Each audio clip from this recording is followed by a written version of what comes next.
Welcome to this week's Hymn of the Week. This week we have EOW 798, Will You Come and Follow Me, also titled The Summons. Text by John Bell, the very famous Scottish Presbyterian pastor, who is a collector of congregational songs all across the world. We have a quote from him.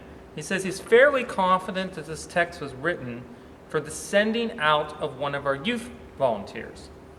This was a scheme sponsored by the Iona community, whereby young people gave a year or two to live in impoverished parts of Scotland on the dole and work out their discipleship in hard places. When they finished, my colleague and I would often write a song for their farewell ceremony, always held in the house where they had been working. The words of this song therefore reflect the experience of the volunteer concerned, but we only wrote it for one-off use. It probably goes back to around 1986-87.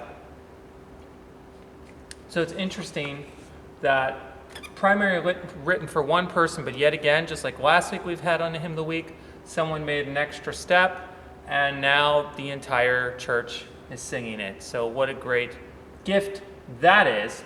The tune itself has the setting of the form of AABA, and what's interesting there is when we get to the B section, it just starts almost like a sequence, one note higher, and then develops the motive from A a bit.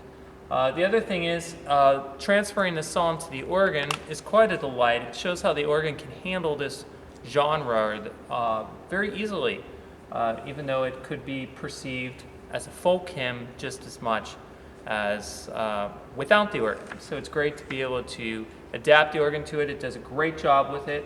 One way I do that is not just through the use of broken chords, but it's the strategic placement of notes that may at times run in contrary motion to what's going on in the melody, or at times changing voicing and families of sound.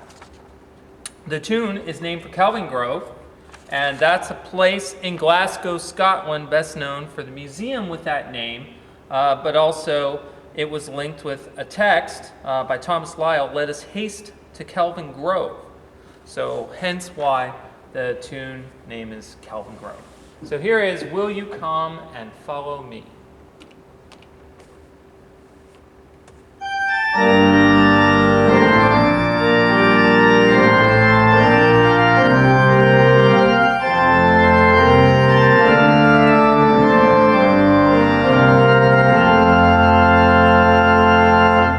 you go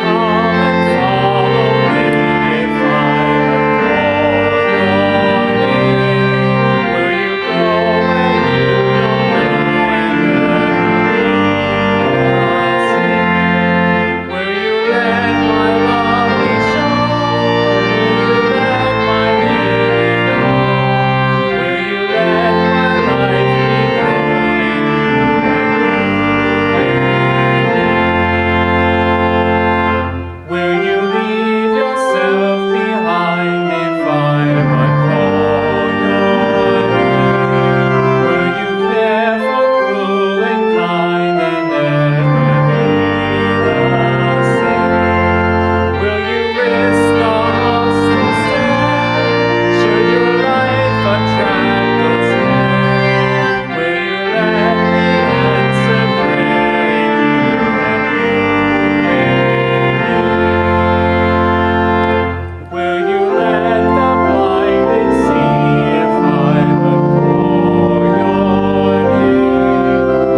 like ending on the D major chord, hinting at a different key to remind us that as we follow Jesus, we change. And obviously God changes us, in my opinion, for the better. Thank you very much for listening to Hymn of the Week.